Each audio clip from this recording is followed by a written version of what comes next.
Bienvenue, my beautiful bubbles. If you noticed, I have a brand new camera set up. I am so excited. The opportunities are absolutely endless. Look at this. I'm in Hawaii. Oh, I want to go to Vancouver.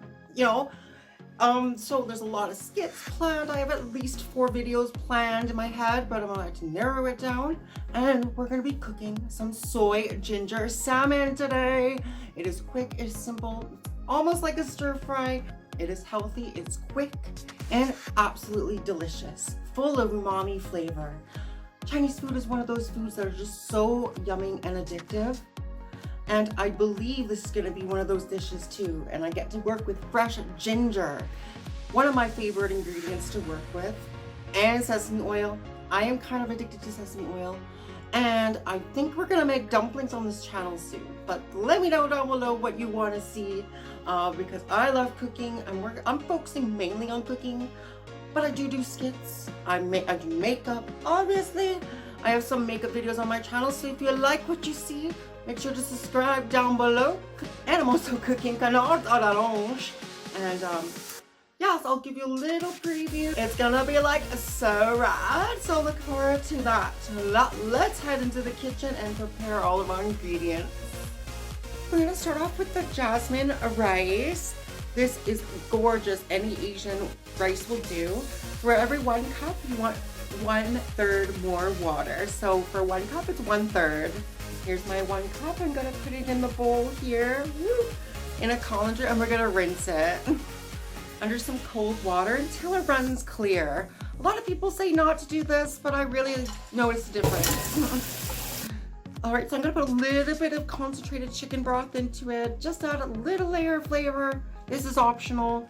I think rice should be plain with a stir fry or any Asian dish. All right, 1, 2, 3, here we go. I'm gonna measure out the water. Here we go. Okay, and make sure you go at eye level.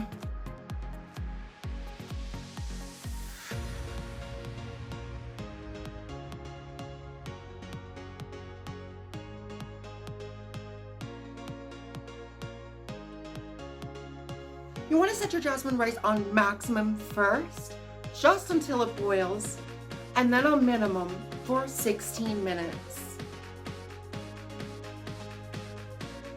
Alright, so we're going to start on the sauce. I have a pre-blended soy sauce and sesame oil blend. Generally, it's about 3 tablespoons.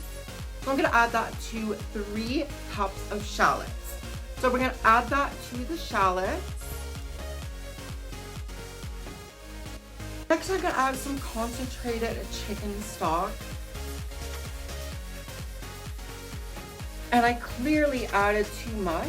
Like, stop. Next, I'm gonna move on to the fish sauce. Fish sauce is one of those that's kind of overlooked.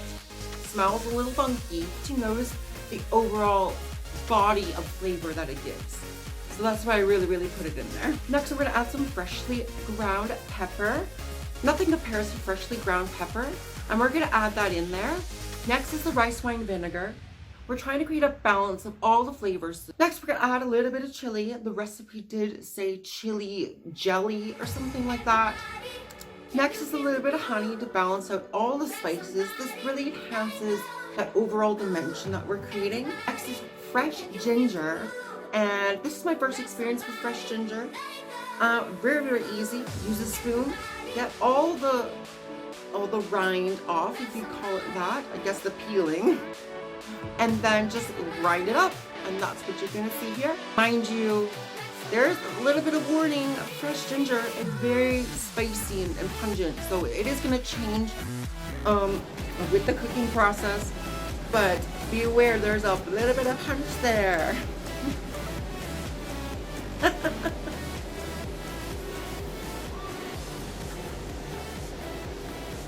And I balance it out with a little bit more honey. We're gonna add it to a pan on medium setting. Whoop. Follow me to the pan and give it a quick stir. Now you're gonna get a pan on high heat and get that ready for your salmon with some EVOO. Get that in there. Yes, and that's another problem with this recipe.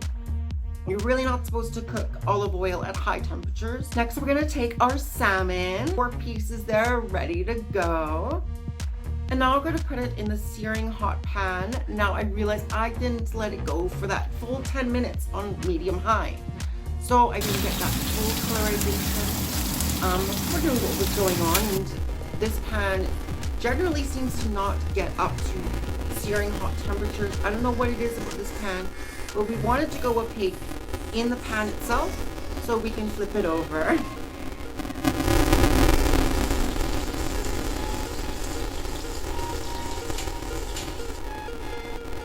Next, we're gonna put the sauce over the top.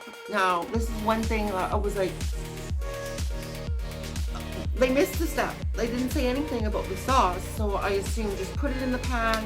You know, it's one of those things when you learn a recipe that you just kind of have to wing it, and this was one of those moments. That's okay, that's okay. It wasn't wrong. I just adjusted, I just reduced the sauce down after. You're gonna see that in a little bit. No, I didn't film that. I actually reduced the sauce on the broiler with the pan, with the salmon out of it so the salmon can rest. And that reduced it and caramelized on the outside to create that beautiful, beautiful kind of syrup on the outside.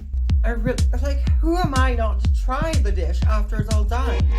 So, here it is. I'm gonna finish this.